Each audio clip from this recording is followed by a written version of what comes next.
नमस्कार। ESPN 9 news आप देख रहे हैं। आपके साथ मैं हूं अक्षय अग्रवाल। लोकसभा चुनावों का आगाज हो चुका है, जहां 2 चरणों में देश की 191 लोकसभा सीटों पर मतदान की प्रक्रिया पूरी हो चुकी है और अब अगले आने वाले 5 चरणों में 543 में से शेष बची 352 सीटों पर वोटिंग होगी। इस सब के बीच बिहार की पूर्णिया लोकसभा सीट, बिहार का पूर्णिया संसदीय क्षेत्र सबसे ज्यादा चर्चा का विषय बना हुआ है, जिसकी देश भर में चर्चा हो रही है। इसका मुख्य कारण है पप्पू यादव। जिस तरीके से पप्पू यादव ने तमाम फैसले और कदम अपने उठाए हैं पूर्णिया को लेकर, उसने पूर्णिया को बिहार की सबसे हॉट सीट बना दिया है। बता दें कि मार्च महीने में पप्पू यादव ने अपनी पार्टी का कांग्रेस में विलय ये कहते हुए किया था कि अब मरते दम तक ना ही कांग्रेस छोड़ूंगा और ना ही पूर्णिया छोड़ूंगा। उस वक्त ही ये साफ हो गया था कि पप्पू यादव ने अपनी पार्टी का कांग्रेस में विलय केवल पूर्णिया के लिए किया है। लेकिन जैसे ही वो कांग्रेस में शामिल हुए, तुरंत ही आरजेडी ने, जो कांग्रेस की गठबंधन में सहयोगी है इंडिया गठबंधन के तहत, उसने बीमा भारती को वहां से अपना प्रत्याशी बना दिया। यानी बीमा को कांग्रेस के साथ मिलकर आरजेडी ने टिकट सौंप दिया।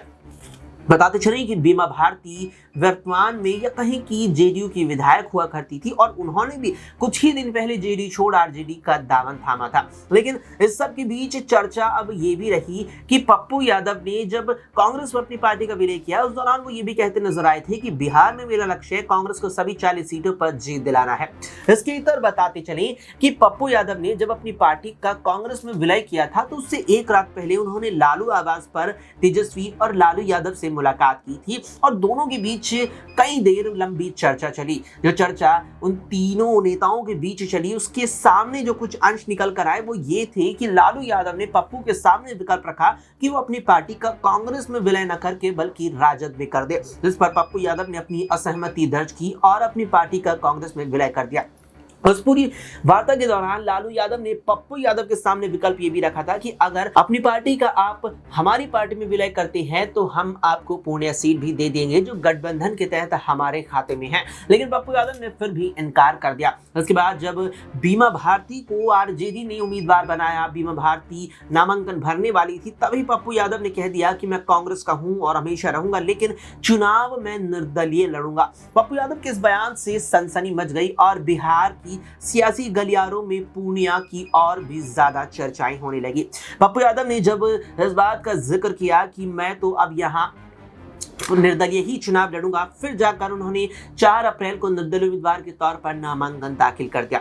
इस बीच एक और चीज बड़ी रोचक ही रही कि पप्पू यादव जब 4 अप्रैल को नामांकन भरने पहुंचे, उस दौरान कहते नजर आए थे कि पूर्णिया की जनता ने मेरा समर्थन अन्य संसदीय क्षेत्रों की जनता से हमेशा ज्यादा किया है। इस सबके बीच पप्पू यादव जिस तरीके से 4 अप्रैल को नामांकन भरने जा रहे थे, उससे पहले तक लालू यादव के प्रति बेहद ही नर्म रुख अख्तियार किए हुए थे और बेहद सरल उनको लेकर के जवाब देते थे। एक मीडिया कर्मी से बातचीत करते हुए पप्पू यादव लालू को लेकर कहते नजर आए थे कि वो हमारे बड़े भाई की तरह हैं, जिन्होंने हमेशा हमारा राजनीति में साथ दिया है। लेकिन 4 अप्रैल को पप्पू यादव ने जिस तरीके से अपना नामांकन भरा, उसके बाद मानो उनके तेवर ही लालू परिवार को लेकर पलट गए। एक वार्ता के दौरान लालू प्रसाद यादव को लेकर पप्पू कहते नजर आए कि लालू यादव और तेजस्वी यादव हमारा राजनीतिक भविष्य खत्म करना चाहते हैं, वो हमें खत्म करना चाहते हैं।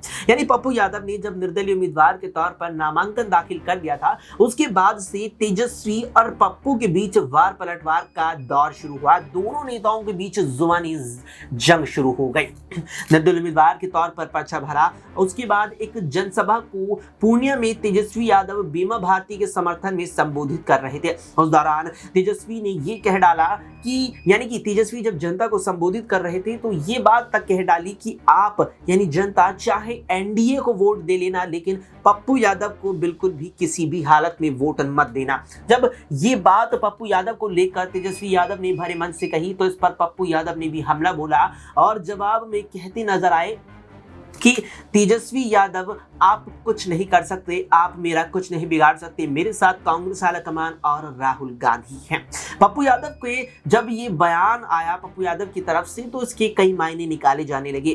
दरअसल शुरुआत से ही सवाल उठ रहे थे कि पप्पू यादव जब निर्दलीय चुनावी मैदान में उतर चुके हैं तो कांग्रेस उन पर कार्रवाई क्यों नहीं की, क्योंकि कांग्रेस जिस गठबंधन का हिस्सा है और गठबंधन के तहत जो पार्टी उनका सहयोगी दल है, उसी के खिलाफ पप्पू यादव ने कांग्रेस का हिस्सा होते हुए निर्दलीय उम्मीदवार के तौर पर नामांकन भरा, तो फिर कांग्रेस आलाकमान ने पप्पू यादव पर एक्शन क्यों नहीं लिया, ये लगातार सवाल उठ रहा था। लेकिन जब तेजस्वी पर पलटवार करते हुए पप्पू ने कहा कि राहुल और कांग्रेस आलाकमान मेरे साथ है, उसके बाद से इसके मायने निकाले जाने लगे कि निर्दलीय उम्मीदवार के तौर पर जो पप्पू चुनावी मैदान में उतरी, वहां से कांग्रेस आलाकमान ने पप्पू यादव का समर्थन किया है। कांग्रेस ने पप्पू यादव का समर्थन इस आधार पर किया है कि वो यहां निर्दलीय चुनाव मैदान में उतरी और जीत भी हासिल करे। अब यहां पर यह सवाल अभी भी बना हुआ है कि क्या कांग्रेस ने वाकई में पप्पू यादव का समर्थन किया। लेकिन उसके बाद जब मतदान हुआ 26 अप्रैल बीते शुक्रवार को पूर्णिया में,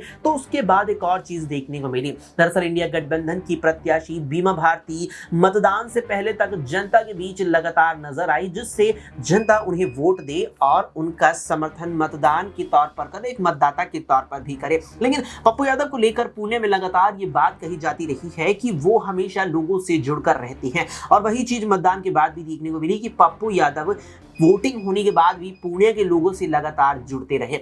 इस बीच एक और चीज आपको बताते चलें कि पप्पू यादव अपने राजनीतिक करियर में 5 बार सांसद रही हैं, और जो 5 बार वो सांसद रही हैं उसमें से 3 बार केवल वो पूर्णिया से ही चुनकर सदन पहुंचे। 3 बारी में भी पप्पू यादव 2 बार निर्दलीय तो 1 बार सपा की साइकिल पर सवार होकर आए थे। यानी पूर्णिया में जो सियासी जमीन है, सियासी वर्चस्व पप्पू यादव का है, वो इस प्रकार है कि वो लोकसभा या विधानसभा चुनाव लड़ने जब पहुंचते हैं तो पूर्णिया की जनता ये नहीं देखती कि पप्पू यादव सपा की साइकिल पर सवार होकर आए हैं, लालू का लालटेन लेकर आए हैं या किसी अन्य पार्टी के चुनावी सिंबल को साथ लाए हैं, बल्कि पूर्णिया की जनता ये देखती है कि पप्पू यादव आए हैं, लिहाजा मतदाता के तौर पर मतदान कर उनके समर्थन में उनका यहां बड़े स्तर पर समर्थन करना है और एक बार फिर उन्हें पूर्णिया से ही सदन तक पहुंचाना है। अब यहां पर यह देखने वाली बात रहेगी कि पप्पू यादव 4थी बार बिहार की महज पूर्णिया लोकसभा सीट से ही चुनाव लड़ रहे हैं, और क्या वाकई में 4थी बार ही वो पूर्णिया से सांसद कहलाएंगे, ये 4 जून को आने वाले चुनावी नतीजे पता चल जाएंगे। लेकिन इस बीच एक और चीज तमाम दर्शकों को बताते चले कि पप्पू यादव ने जब से चुनावी मैदान में अपनी ताल ठोकी है, उसके बाद से वो तेजस्वी यादव और बीजेपी पर भी प्रमुखता से हमला करते नजर आए। इस बीच एक और चीज ऐसी है जो चर्चा का विषय बनी हुई है।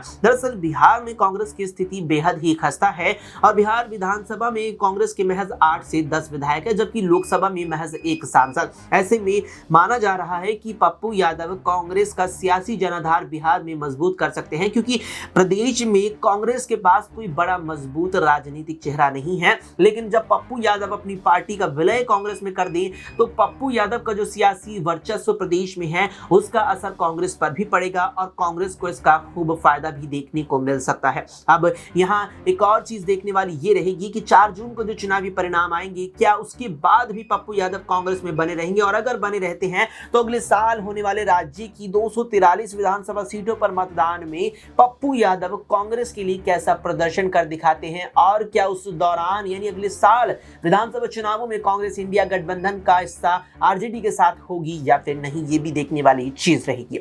अब इस पर आपकी क्या राय है? क्या पप्पू यादव पूर्णिया से एक बार फिर जीत कर सदन पहुंचेंगे, या इस बार उन्हें झटका लग जाएगा?